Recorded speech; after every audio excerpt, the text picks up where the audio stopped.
We're gonna go for a lovely drive now. It's gonna be lovely.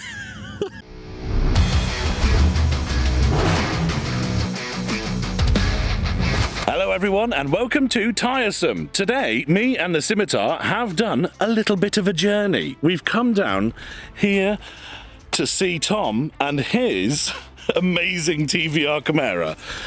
Hi Tom.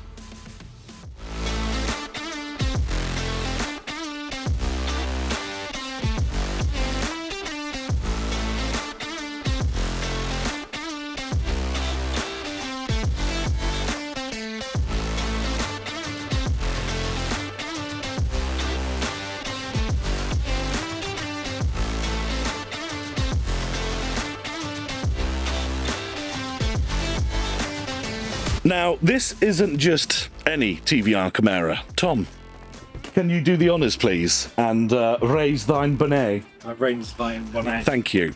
It's been worked on just a little bit. If it's not obvious by the aftermarket wheels, Brembo brakes and everything else, it needs a little extra stopping power. And that is because, well, he's been a very busy boy under the bonnet and has actually fitted an alternator and a very big turbo.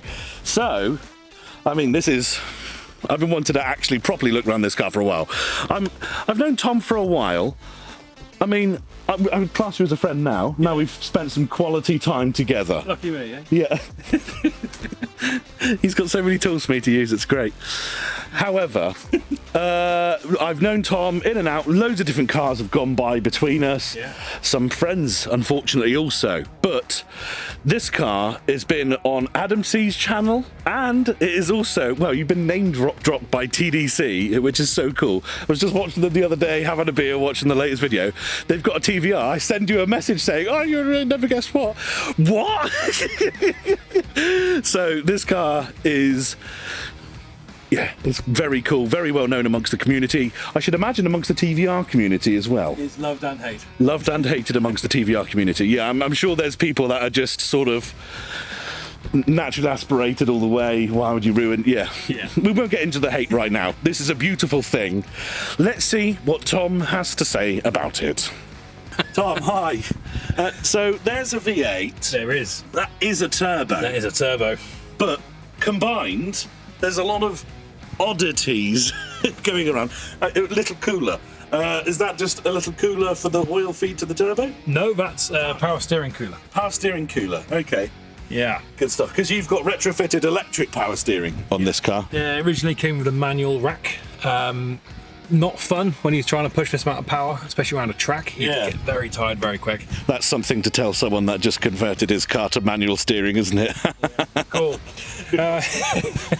Electric rack incoming. So, yeah, this is a Subaru power steering rack with a Vauxhall Astra electric pump. Okay, good stuff. Keeping it in the family. Keep it all in the family. Use everything you can, proper TVR style.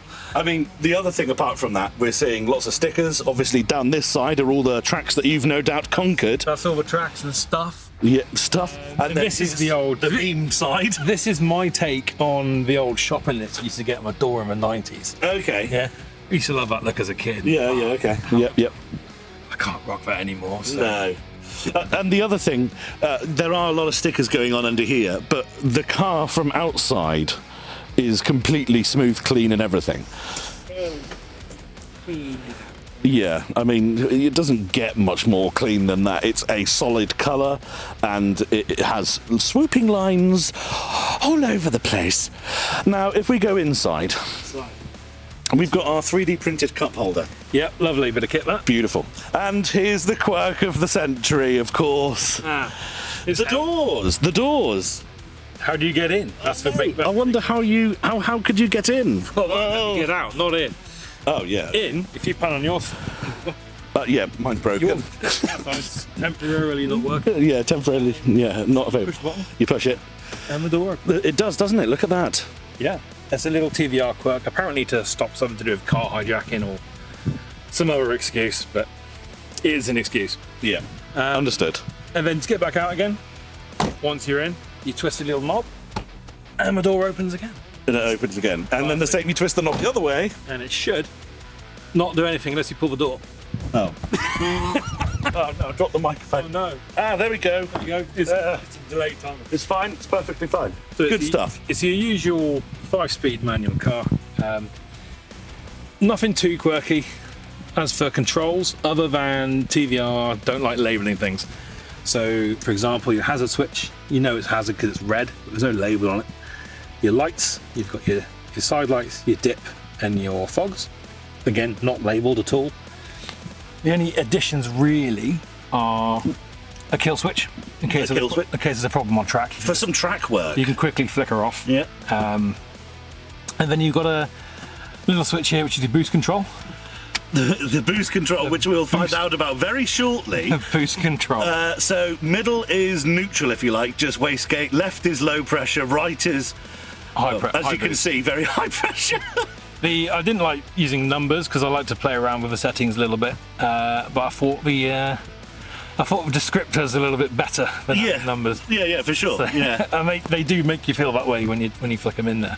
Yes. Other than that, dash is, I'd like to say fairly sound, but it really isn't. Oh, well, I've just noticed you've got your phone in the dash. The phone is in the dash. It just works better. It connects to the ECU. It's all. I can map the car from it. It's just nicer to have it there than use the old TVR dash, which didn't really give you a very accurate reading of anything. Are you using a standalone ECU? It's on Mega Squirt. Mega Squirt. Oh, all the squirting. Lovely, lovely stuff. Well, now that we've got to know the car a bit, and my God, it does look gorgeous, doesn't it? No, not that one. This one. Look at that thing, man. Why don't we go give it a Mega Squirt? Let's go give it a little bit of a Mega Squirt, shall we? You want to talk us through your switch of death? We've got cyclists as well, already. You've got to watch out for cyclists. It's a lovely Sunday morning. We'll just squeeze past you. So we go. Oh, a funny actual rabbit there. Past some more bikes. This is a busy road. Yeah. So it's a 3-position switch. 3-boost switch. Right. 3 boost settings. 3 boost settings. You've got low boost. Low. And then you've got fuck, which is your medium boost. Okay, so just to clarify, yes, the lowest setting is in the middle. Lowest settings in the middle. Okay. And then fuck. And then fuck, which is around 7-ish PSI. 7 PSI. Okay. And then you've got fucking fuck, which is your high boost. Yeah, okay. It's about 13 PSI in a minute. 1.3 PSI. 1.3. Beautiful.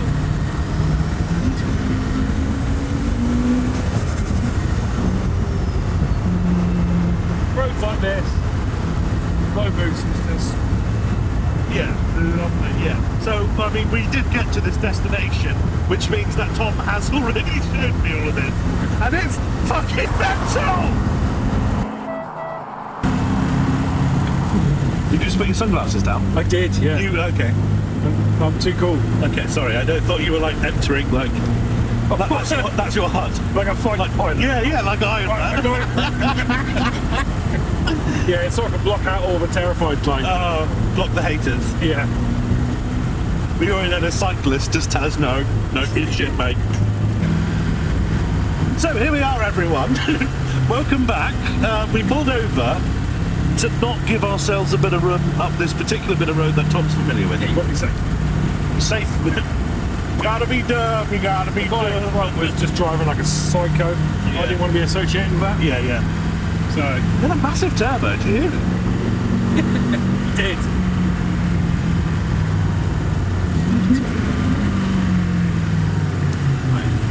The problem with this car, it's so small. Very Can't see. Can't see over the wall. Anything on the bridge. Yeah. Right then. I'll give it a couple of beans. Oh, give us a little bit of high. Like flicking into medium boost.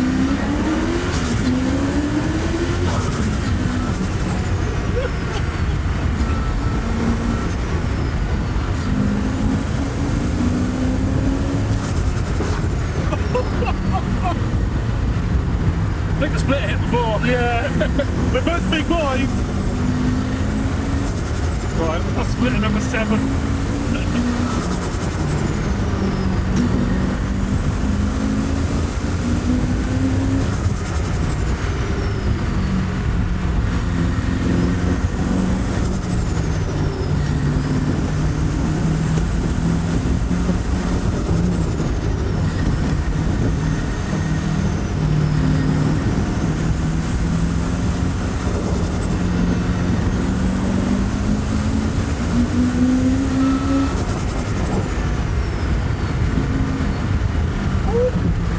well, you might notice, I didn't have to change gear. You didn't no, that was just third. It just makes so much more. The V8's giving it all the torque and then the turbo's giving it all the power. Yeah. What cam did you say was in it? I think I've got an 885 in here. It's a new version of the standard TVR cam. Okay. So we are on stage 1 boost. This is stage 1. This is medium boost. Medium boost. About 7 psi. I can give it a little squirt in high boost. Let's get some high boost in there. Brace yourselves, everyone! He's gone mental!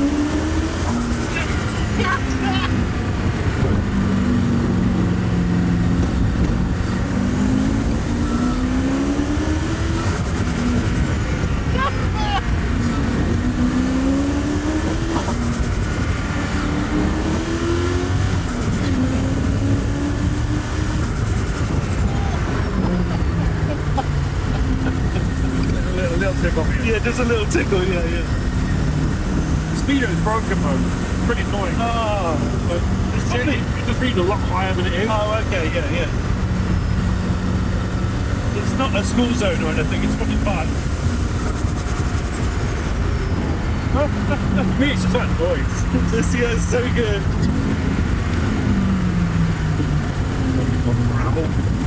Right, so now we're back to the sedate bit where there was a pony earlier on. There was a pony earlier, there probably still is. But He shit himself. yeah, signs may say that there's a poo on the floors. Well, wait for a Volvo to park and a motorcyclist. You do smell the heat. Oh, yeah, it's... You can tell you've heat wrapped everything in that engine bay, and you can tell why. But the thing is, the heat wrap has been out of fiberglass, as you'll lot probably know. Yeah. Problem is, the car has also been out of fiberglass, so we are basically in a heat wrap there he ourselves. So it just cuts you. Yeah. It's a bit jerky low down, so you haven't mapped it yet. Every good car is. Okay. Like a race car, it's mapped for wide open throttle. Yeah. So you got to have gearbox chatter as well. Yeah, I don't want to hear that miss, because that means it's fucked. Yeah. They weren't straight cut before, they shouldn't be now. I don't know about you, but I can smell tyre. Yeah, lots of, tyre, brake. Luckily not clutch, I wouldn't say. No clutch. She's a good clutch. Well, you've said it now. Rear engine. No, not a T5. Lethal. Again, You're very welcome. he knew how dangerous it was if I didn't say it. So You can hear I'm his gonna do this as well. low boost. So we're coming Medium now. Medium boost. We're coming off high boost. It's a bit fucking Larry up top.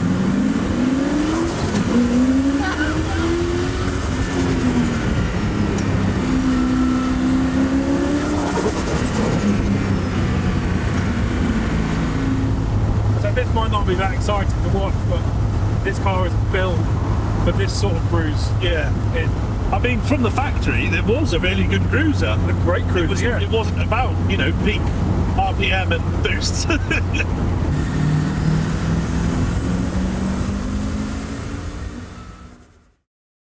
And we're back, safe and sound. That is absolutely crazy, Tom. The noises this thing's made. I don't think I've ever... My face has hurt that much from smiling so much from being in a car. I've been in loads of cool cars, loads of fast cars. Most of the fast cars I've driven have actually been lightweight, nicely powered cars. This is a very powerful car. Very powerful car. You don't know this. When you first turned up to full boost and stood on it, my head hit the roll bar at the back. So it's definitely got the balls, that's for sure. And the noises this thing's made. I mean, we were saying that this car's such a good cruiser, but actually, I think we were talking full boost is actually most useful when you're just cruising around part throttle and wanting funny noises. That's when full boost is the best. It really is quite a bit on these roads, especially down here. They're narrow. Not really the safest place for opening it up wide. Just as well we didn't. Let's ask Tom how he managed to end up with something like this and how this came to fruition. What was the vision? where is it gonna go? My name's Tom, and this is my TVR Chimaera. I bought this maybe 7 years ago now. I was looking for a rear-wheel drive, manual, V8 convertible. In the UK, there's not many options, so this is what I stumbled upon. And believe it or not, when I bought this, I wanted it to be completely standard. And didn't want to mess around with it. I liked it as it was. It was beautiful, lovely big Rover V8 noise, and yeah, it was cracking. So I put an ad out on Facebook for a car. This one popped up. Unmolested car. I think it had 25-ish thousand miles on it. So I picked it up for £8,000, but it hadn't been on the road for 5 years. So I took it home. Me and my dad drove up to Kent, picked it up, chucked it on a trailer, drove it back. Spent the next couple of weekends fixing her up, put an MOT on it, and then threw it into an auto test just to see what it was like. Burn the tyres off, you know, get rid of the old rubber, because the old rubber was like 15 years old at that point. So they were dead. Skidded it round and really enjoyed it, and I thought, this is perfect. I don't need to change a thing. It's great. Started doing more track days and then killed it. Just one track day in Pembury, it was the year when it's like super hot, plus Rover V8 plus track day equals bad times, and unfortunately that's what we had a bad time. So we traded it home, but I borrowed a friend's car to drive home. So I borrowed an MX-5, but it was a turbo MX-5. So while driving it home, I'm like, oh, this turbo thing's quite fun. So as soon as I got home, I was on the lookout on Facebook, and you know, for a new engine, and preferably a turbo kit, because they do make them with turbo kits. And I found one. So I got it delivered to a friend's workshop. I drove the car down there on a Friday afternoon. We spent a couple of days fitting it in, and then on Monday morning we drove it off. So in a weekend we built this turbocharged monster between, I think it was 5 or 6 of us doing it. Yeah, took it to a local dyno down at Engine Tuner, if any of you guys know that place. And Martin there ran through it all, looked fine. All the map looked good, and it made, I think, 520 horsepower on a cheap Chinese turbo, which is pretty impressive. Roll on 3 or 4 months and that turbo just died. So I threw a Garrett on there, mapped it again, took it down to Jeffrey's, and he had chucked it on rollers for us, and it's 545 horsepower. So now we're cooking, because that's the goal was 400 horsepower when we built it, and we're at 545 at 1 bar, which is more than enough. That's at the wheels? That's at the engine, at the fly. So okay. I think at the wheels it was like 430-ish. Yeah, okay. Which is still a lot. I mean, the thing only weighs a ton. It's, yeah, you know, it's a lot of car. And back then I only had 215 or 225 tyres on it, which were not great with that amount of torque. Also had tiny brakes, so the brakes are up to 325mm rotors with Brembo calipers from the original 240mm rotors. So it actually stops now, as Mike can probably attest to.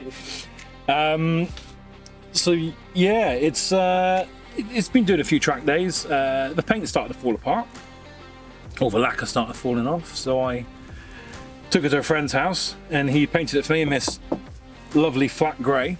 And it's flat grey because you can repaint it, and it's going to look fine. The TVR colours normally are quite leery and bold, with loads of fleck and shifting paints and stuff. Looks amazing, but an absolute bastard if you want to just try and flash a panel in after hitting a cone or a wall or something. So we went for a flat grey, and it came out real nice. At the same time, I'll show you in a bit, but there's some bodywork changes that we did on the back end to try and stabilise it at speed, because I was finding it about 100-ish, 120-ish mile an hour on track. The back end was getting a bit floaty, and it wasn't caged or anything at the time, and it was feeling deadly. So I had a look at the aero that sorts out the Chimeras and the race cars, the Griffiths and the race cars, and thought we'll try and apply some of that to this, and it seemed to work. And it's just a little MX-5 boot spoiler glassed in and keeps the car nice and stable. I think I enjoyed it for about 2 years as it was, but every time I popped the engine, the bonnet open, you couldn't see the turbo, because it came off the manifolds and down, so the turbo was sunk down about sump level.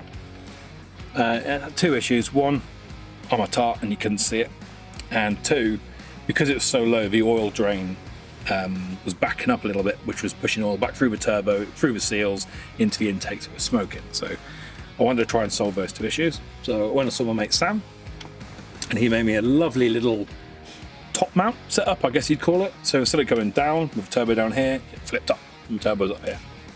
That stopped the drain, and then put the turbo front and center in the engine bay so you can see it and hear it, and it gives you all the lovely choo-choo noises now.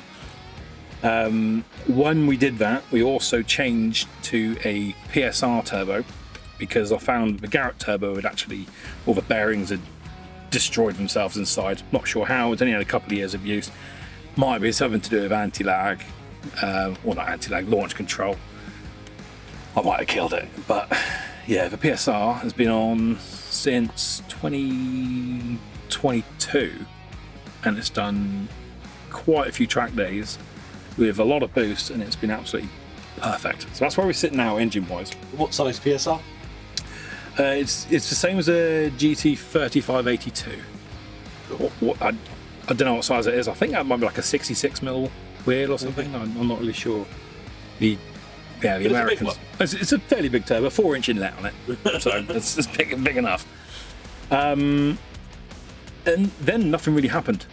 I'd run it for a couple of years, a few track days, no problems. It just ran perfectly. Even took it to Scotland, 2,500 miles around the NC 500. Not a peep. It ran absolutely beautifully until last year, when the engine started chirping a little bit. And I thought it was the dreaded cam issue, because the cams on these can go a bit soft and they round off the lobes. So I stripped it down, and I found my cam was actually a little bit worn. And the tappets weren't looking great. So new cam, new tappets, and all the associated gubbins, your oil pump, things like that. Put it back together, and the bugger was still making the same noise, and I couldn't work it out. And I'd spent about £1,500 on these repairs, and I couldn't work out why it was still chirping. And then one of my friends turned up just for a cup of tea as he was passing by, and he went, "Oh, it's exhaust manifold." I said, no. And it bloody was. It was exhaust manifold. So one of the little £1.50 gaskets was going and chirping exactly like metal rubbing on each other. So yeah, like £3 later on, and I fixed the engine, or £1,603, and then fixed the engine. And that's where we are now. I hadn't used it now for a few months since rebuilding it. I took my mate's kid out to a prom the other day in it, and took Mike out for a blast. And this is it. This is the fruits of a few years and a lot of bloody money's labour. Cut that, because we're about to go for our. Oh, okay. Do you want to? Hang on. What was I saying? So this is for later. Yeah. So we'll show Mike what it's like in a minute. But I think he'll enjoy it. I didn't know this guy had actually had so much work and another engine added to it. I always thought it was the same one. So we all learned something there. You're not going to believe this. As Tom gets closer to his car to give it one last touch, he's going to let me have a go. Now, I have told him, and I mean, I think any rational person obviously isn't going to flick into high boost and stick their foot down full stop. And I know Tom definitely wouldn't do that on a public highway. But I just want to give it a tickle. I need to know what this thing feels like and to experience it for myself. So let's hop back in and have a go, shall we? Here we are, everyone. You tune in as Michael is behind the wheel. How do you feel, Tom? I feel great. Yeah. We're in a really safe bathtub.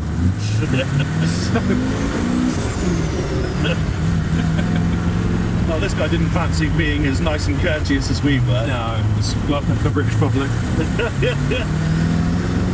I'm not going to go too far yet. We're still only just under 10 here, but I can tell you it is an extremely very good drive. You said it had electric steering, and it goes through everyone's head like, okay, well, it had manual steering, and everyone always says that electric isn't as good as hydraulic. I'm telling you, you can still feel exactly what is going on ahead. Yeah. There is no numbness caused by it at all. In these low rev ranges, like we're doing at the moment, the car's a car. You could be driving anything. It's just that those little inputs that you're having on like the throttle, for instance, are doing more, which means you can do less. So you're tickling the throttle, and rather than, you know, going 50 or 60, you just tickle it a little bit and you're going more than you need to anyway. So that's without even mentioning boost. We haven't been there yet. The gear shift is super snickety, really nice. Short throw, and Tom's lovely high shifter knob there is a really nice compliment as well. And it just, as you say, it just works. It just does the thing. It'd be rude not to give it a squirt though. No, sorry.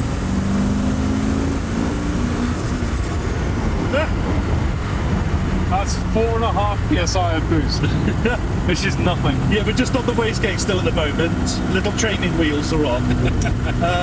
But yeah, it's gorgeous. And it is, you say, it's that V8, isn't it? It's just a cruiser at R. It's just that you bolted this ridiculous turbo to... OEM Plus. Yeah.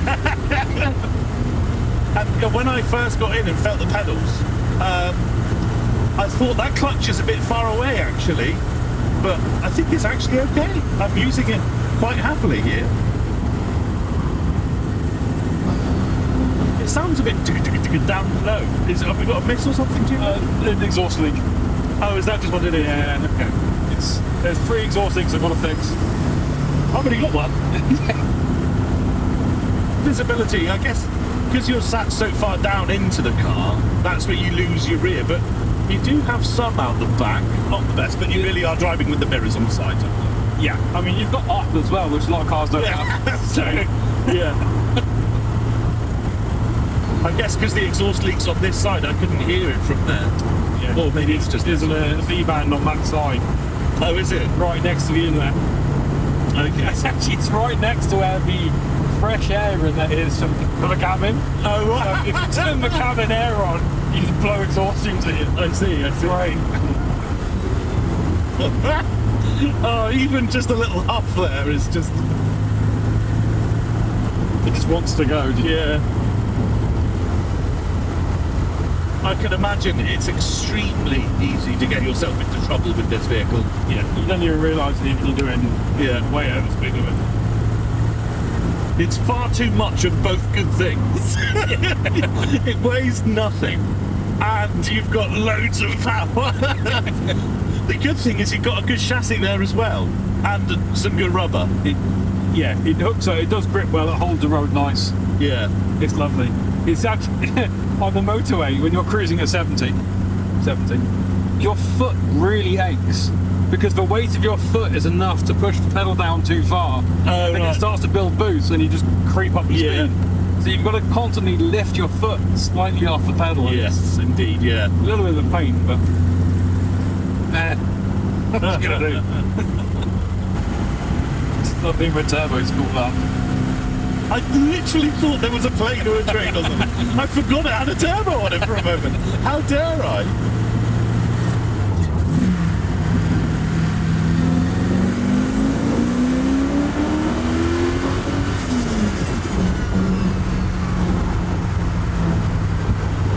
Yeah. As you said, tram lining is a thing. It does pull around a little bit. It wanders around just a tad. Yeah. I wonder if a bit of toe in would help that. Don't really know. Just had to recalibrate my... as I said, I drove this Scimitar up 2 tons, and that needs about 180 degrees to do anything. It's very, very light. Yeah. Every input. But it's also effortless because of the electricness of it. It's sort of like a really good middle ground.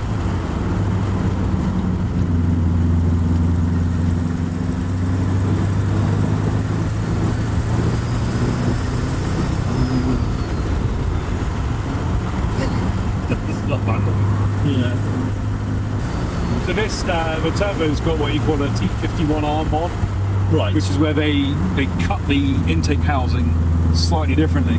Right. Okay. Like the old T51R, I think it was a HKS turbo. So that gives it that whistle as it's drawing air. Yeah. And it's just the best like 90s sound possible. Yeah. They're like, do you want that mod? Yes, I do. Give me all the noises. Yeah, exactly. Visceral. Visceral.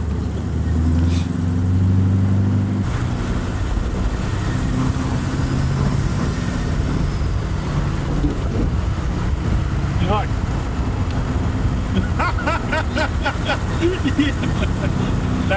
Now feel the talk. What Tom's done is flick the switch to boost mode. So there's a medium boost. Give us a beat. Go on.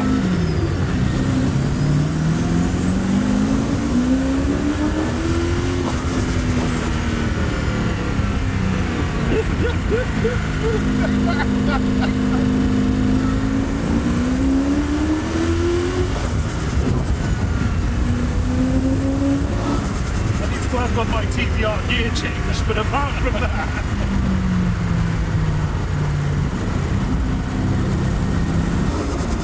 Yeah. Just a wall of torque, isn't it? Yeah, that is. It's not. I was gonna say, it doesn't blow the wheels off. It feels like a massive surge. It's because this switch here obviously changes the amount of boost. Talking to the camera now. You're very aware of this, slightly. But you're not just saying, hi, yes, I want more power, please. You're saying, I want more noises. I want more lairiness out the handling when I stamp on it. I want to be able to change gear quicker. You're saying all of these things when you flick that switch. And there's 3 levels of it. Whenever you're comfortable, flick it on. Down here. Yeah, that's it. Now you're on full boost. Here we go.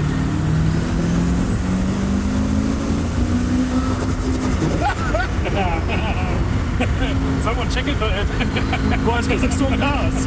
I want to keep my license. Not that I'm doing anything illegal.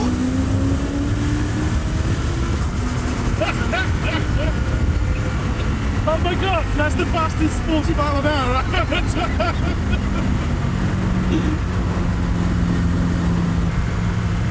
I can see though, you said earlier, when you go on a track, you do tend to run it on low, not high. Yeah. And I can see why that is. You have a lot more balance. Yeah. Most of that is to do with the speed. So on a track, you're maintaining momentum. You're not accelerating so hard at every corner. You're sort of flowing through everything. Yeah, yeah. And on the high boost, you can't get into the power very early on corners until he wants to slide out. So I find on the lower boost settings, you can drive the car a lot harder and for longer as well, because you're making less heat. So it seems to really love lower boost. I mean, you're still talking about 400 horsepower low boost. Yeah. And not like 20 horsepower. It's still a lot of power for a lightweight car. Yeah. So right now you've got about probably 530-ish horsepower. Really? Yeah. Okay. And have you been back on the dyno since you've done the cam and everything? No. So it could be what? I've had 3 turbos and 2 different exhaust setups and 2 different cams and not bothering mapping it. Yeah. I've just road mapped it, watching the AFRs and seeing where it sits, and it's all happy and it drives nice. Yeah. So we haven't chucked it on for an actual power run. But that's something we need to do. Maybe when I chuck it on my dyno. Yeah. You can have a gander. Yeah. I'd love to. Thanks for the input. I've never actually been to a proper modded road section. Oh, they're fun. Scary but fun. Yeah, right. It's scary watching the videos. You can lose all your money very quickly. Yeah. Well, you got a second engine, haven't you? Not anymore. Oh, really? You had to recoup some money somewhere. Yeah. Yeah, that is now in the Capri. But Capri? a friend's got a Capri. Oh, right. And his goal, I think, is to turbocharge that as well.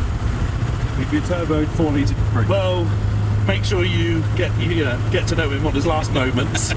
Is he keeping the leaf springs on the rear? I'm not sure what he's done with it so far. I mean, the ultimate move is to buy a new Capri and then do it.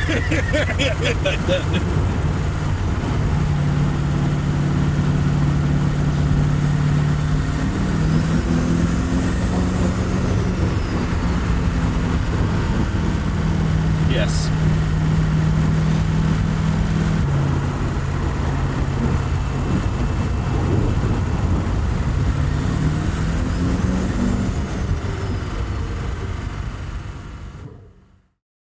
That's it. I need one. I need this to have a turbo on it, and maybe even a Rover V8.